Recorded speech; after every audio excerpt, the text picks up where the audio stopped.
Hi, and welcome back to the Evolving Media podcast, a podcast where we talk to some brilliant people about the changes in the media industry from the point of view of the storytellers, creators, and producers in the industry. You can help this podcast immensely by subscribing to it, rating it on whatever platform you're listening to it on, and sharing it on your favorite social media platforms. It'll help us make more of these episodes, so if you have the time, please consider helping out. In today's episode, I'm joined by Kåre Poulsen from Danish public service broadcaster DR. Kåre is a producer and manager of interactive and cross-platform projects at DR and director of the Festival of Digital Narratives. He's seen all the changes that's been happening in the media world over the past decades, and we took this opportunity to have an in-depth talk about what the new media reality means for public service media, what should be done but necessarily isn't and why, and what creators around the world can learn from the successes and mistakes done in the Nordics. Welcome. Kåre, welcome to this podcast. So very happy to have you here. Thank you. Now, how would you position Nordic public service with regards to the rest of the world? What is it that makes us in the Nordics different, and why? We have a strong penetration of broadband, and I think we have, I would say, some pretty strong production teams in our houses, because it's sort of small countries where the talents go where the money is, and the money has been, if you want to do like electronic media, the last 20, 30 years, the money has been in the public broadcasting houses for radio and TV. I mean, just radio and TV in Denmark. I mean, that's what most people watch and listen to. So that's where the ears are, the eyeballs are, and that's where the money is and where the talent is. So it's been sort of a perfect place to go. And then I think we've been pretty good at, most of us have copied the system from BBC with commissioned editors, which has made sort of the quality control pretty strong, and also sort of we've been driven like a bit like production companies that has sort of been challenged by sort of the private companies to our content to the commissioning editors, and in that way I think we have created some very strong brands and very strong channels. So up until the last, I think, 8 years, that's been the perfect model for us. Then something weird happened, and the users changed their behavior, and now we're in a different position. But historically, we've been strong. So you were talking about the changing, how the users have changed their behavior. Could you elaborate a little bit more on that? What have you seen over the past couple of years? Well, obviously, we've seen what everybody else has seen, that the users are deciding themselves when they want to see stuff, what they want to see, and how they want to see it. And they also start producing it themselves. And this sort of cultural change, which not many had sort of predicted would be so fast. It came overnight in 2012. Suddenly we had, like in Denmark, we have 100,000 subscribers to Netflix in 1 or 2 years. So suddenly the users changed their what would you say, their habits. And we probably weren't geared for that. And maybe we took some irrational decisions around the different broadcasters that hasn't been all that clever for us. Of course, we are still living and we are still working, but our relevance is diminishing, unfortunately. So what has happened is that we tend to copy what we see from the distributors, from the big media houses, the commercial media houses. So actually we tend to find models where we distribute our content online, and then we hope that will be the answer. So we can match Netflix, we can match Spotify, and we can sort of, as long as we make our stuff available online, we will sort of try to be like them. And I think it's a very basic and important thing to do, but it might not be enough to win, because their technology and the offers and their possibility of personalizing their content is much better than ours. I mean, there's so many restrictions to the knowledge that we can get about our users that they have, and there's so many restrictions to the money we have that I mean, we will never win that game, even though our content is strong. So, I mean, if we continue down the road we are continuing, we will still be making strong and great platform-specific content on TV, radio, and net, but we will never win, and we will just slowly decrease our importance. But I think there's hope. It's just I think some Nordic public service broadcasters are behaving more clever than others. Do you feel it's more about learning to play the game better? Because I agree with you, it's a very difficult challenge to stand up against the big behemoths of the online media industry. But is it a question of learning how to play that game better, or is it finding another game, or is it changing the rules of the game, or where would public service find itself in the Nordics?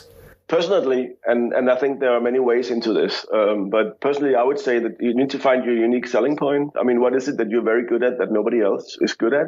And if you look at our houses, we've been sort of excellent in radio, been excellent in TV, and we have some we can attract some pretty strong digital people. The thing is, I think the unique selling point is that if we can learn how to combine these competencies and create content that is sort of cross-platform and that is sort of telling the story across media over time, where we can use the internet to involve users and then create new sorts of content on the various platforms that is sort of, connected to the same idea. Because we have the greatest people in all the different areas, combining that knowledge and creating new types of projects that are sort of cross-media and interactive, carried by this gift of public service, which forces us to have a social, ethical relevance and aspect to the stuff we're doing. I think we can make a strong impact with what we do. The reason why we don't do it that much comes back to the winning strategy of before the digital change, because what happened when we copied the BBC model, the commissioning editor model, is that you had each channel was very, very strong. So each radio and TV channel was sort of given an amount of money that to perform like brilliantly and buy the best product for them.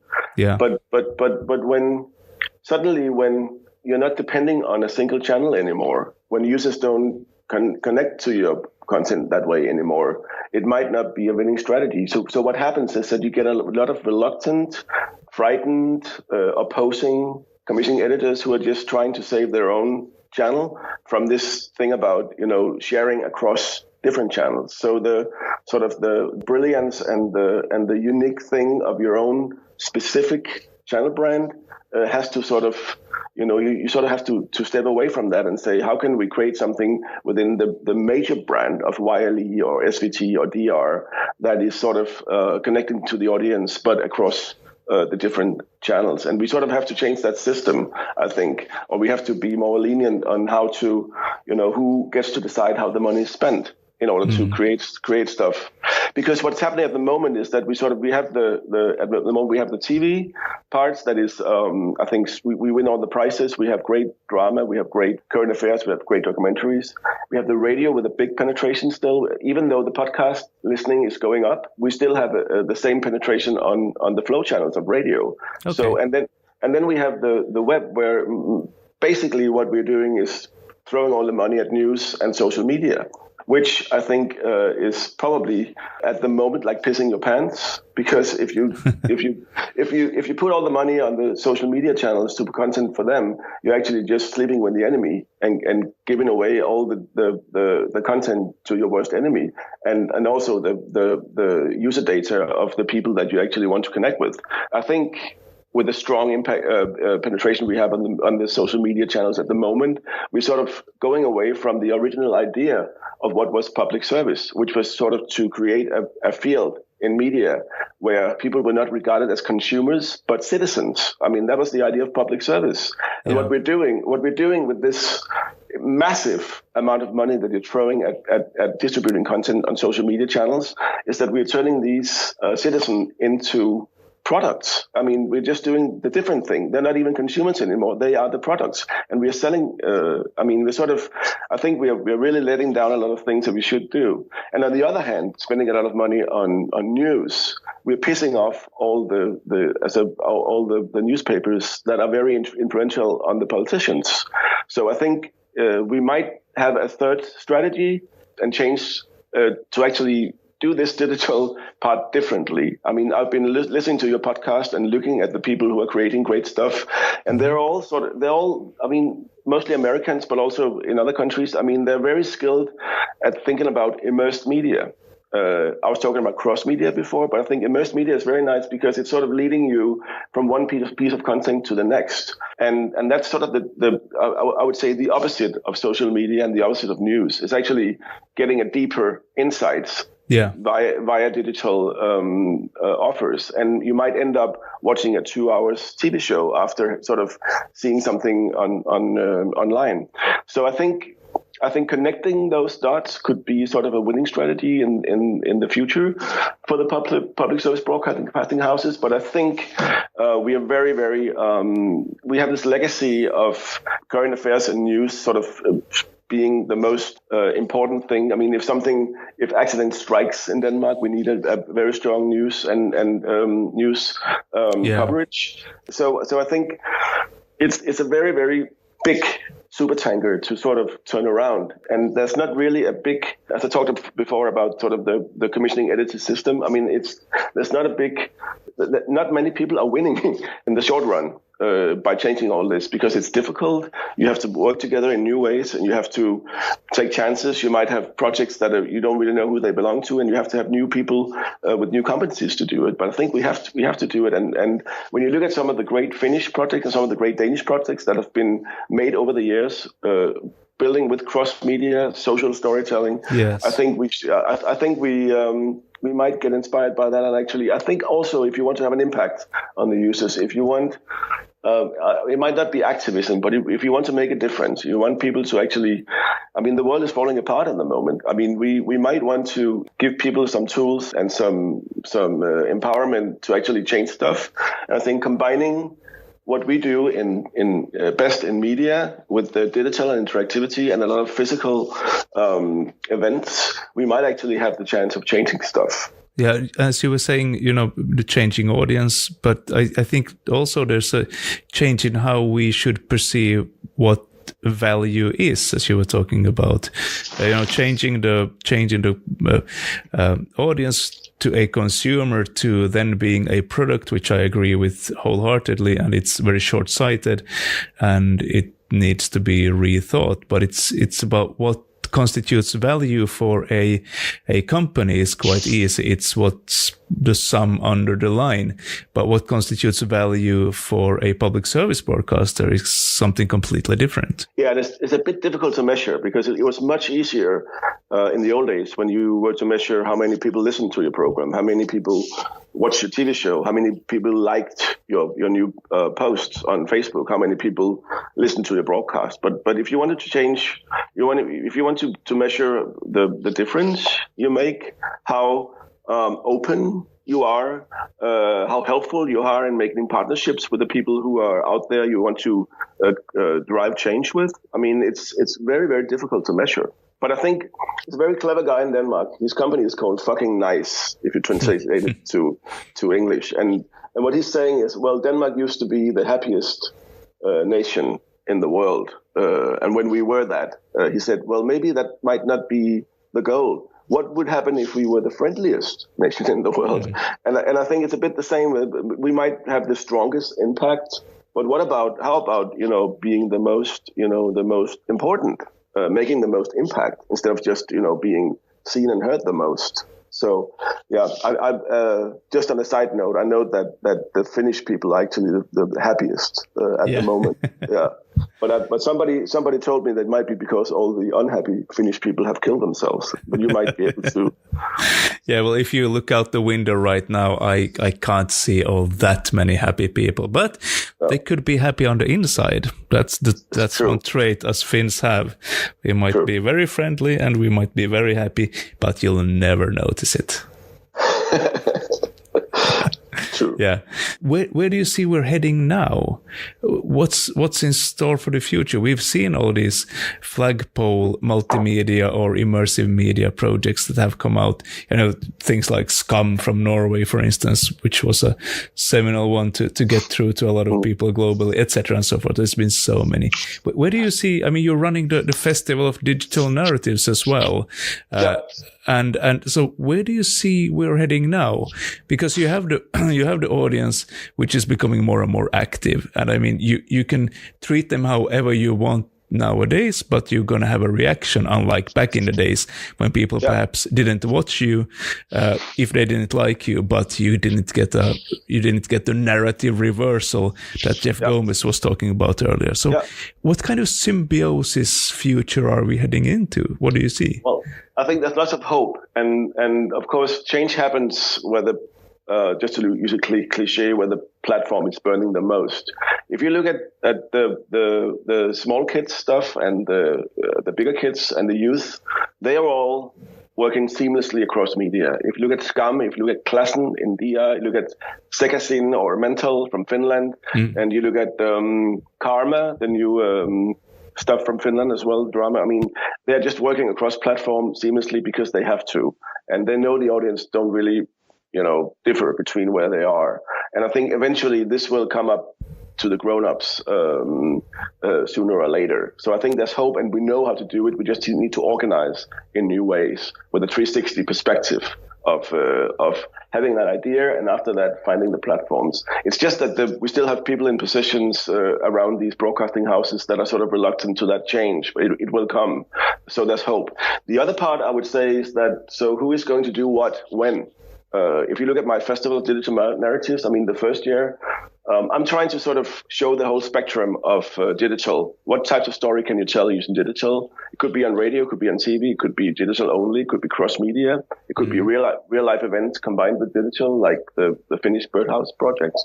But basically, what I can see is that we're a bit slow in the broadcasting houses, and I think we should be. And there's new technology coming in all the time. And every year I travel around to all these different places to see what's been invented now. And each year you find something new. And 2 years ago, there was sort of a highlight of VR. We've been talking a lot about AR last year, which I believe a lot more in. And we talk about AI at the moment and the mixed media. And I think it's all very nice. And I love the people who are creating stuff in it. What they're doing is sort of building a city on the moon, because, I mean, nobody's visiting what they're doing. Nobody's seeing it because you need so many technological tools that it's inaccessible. I've been standing in line at the Future of Storytelling at their adventure parks at the Sheffield. I mean, it's 12 people trying something during a day, and it's like, who really wants to make an impact by doing stuff for 12 people? I even have these glasses at home for trying all these Oculus stuff, and I never wear them because, I mean, it's just too much of a hassle. So I think the people who are taking all these winning all these projects and doing them are brave people, because they're doing it for very, very few people. And the technology changes so fast. I mean, even the Magic Leap, I tried some of the Magic Leap stuff at the Mill this spring, and wonderful and beautiful. I was totally immersed into this interesting Sigur Rós song where I could sort of affect the music with my hands, which was quite brilliant. Yeah, but it's just, I mean, I'm the only person in the world who tried it, and between 10 others, and it's never going to find a market. And they're even building their content and giving feedback to the Magic Leap. This is how it works when you create content for you. So you might want to change your whole technology. I mean, it's such a minority of people who are actually into this. Yeah. And next year it's going to be something new. And if I look at the people who are, I mean, AI is a bit different, but it's a bit also like we had some projects in public service a couple of years ago, using sort of data mining projects, using sort of whatever you have on your computer will sort of be emerged into the documentary you're watching. I mean, Do Not Track was a very, very good example made by Arce. And very expensive, but it was sort of addressing sort of the problematics of giving away all your user data. And I think what we see in the public service broadcasting houses creating stuff for AI is a bit the same. You're sort of trying to guess whether there was a very interesting Dutch project made by Gert-Jan Streinhol, where he was sort of making sort of an internet game where you were trying to see whether you could guess if the person you were talking to was a real person or an artificial intelligence. And it was very, very interesting. And you could actually get, if you won over the game, you could actually have the position of trying to be playing the act of making somebody else guess whether you were a person or an AI. I mean, that was interesting, but it's also, I mean, it's a bit meta. It's a bit like it's addressing what the topic is more than actually using it for, something that is actually creating new types of value. So I think we are lucky that a lot of innovative people are out there creating content that might be relevant for public service broadcasters in 10 or 15 years. So a final question for listeners of this podcast. If you're a producer, you're a creator, back in the days you started training, you became a director, you became a screenwriter, or you became something else. But today you're faced with so many possibilities and you're faced with so many challenges. And for instance, I'm lecturing for journalism students, and they go into their first, editorial meetings at the newspapers or at the broadcaster or wherever. And in the discussions, the people working there say that, oh, but you're young, so you know how to handle social media. And they don't, of course. Many of them have an Instagram account and a Facebook page, and that's it. And so stepping into this world of as a new creator and new producer, or someone who wants to connect with audiences in new platforms, how to start? What do you start doing? Where do you find your feet? How do you see that? Well, I think, of course, depends on what you want to do and which role you want to have. I mean, of course, the easiest thing is just go and get some experience, try it, and see what happens. I might say one of the things that I'm quite curious about is this idea of having a lot of young people who are technically brilliant, and then giving them a lot of responsibility and say, well, we are too old. I mean, I'm 51. I should have been out of this house. I've been in DR for 20 years. I should have been gone a long time ago. Somehow I haven't found the exit yet. But I think what I've learned is that we talk about technology and it changes all the time. And there are so many different things you can be good at. What is interesting is that while technology changes, people don't really change. So I mean, we still have the same hopes and fears and needs and cravings and flaws and wishes and any project I've been doing that has been successful, dealing with creating change in your local community. We did with Build It Up, or we had a project called Secrets where people were sharing secrets with each other. I mean, they're all based on something fundamentally human. I think you have to remember that when you design your media projects, that you need to somehow create something because you need an audience and you need to hit them in the stomach, and you need to make something that is relevant for them, no matter, what position they are in. You want it to be relevant for and something that is actually, entering people's minds of what is it to be human on this planet, and what are the How can I change into a better person? How can I make a better difference? How can I become the best version of myself? I mean, all these things. And I think what I've seen, that if you create the right proposal and the right value proposition, then people will enter it and turn into the best versions of themselves. They will share. They will be kind. They will comment nicely. They will contribute for free with a lot of things. And at the same time, you have all the hatred running on Facebook. I mean, it's just, if you can do that, something fundamentally, humanly interesting that is based on strong and honest and loving ideas. If you combine that with some kind of flair and curiosity into technology, you might be on the right track as a young person. Let's hope a lot of people go down that route. I'd love to see the projects that are born out of something like that. Kåre, thank you so much for joining me for this podcast, and I look forward to talking to you again in the future. It's a pleasure.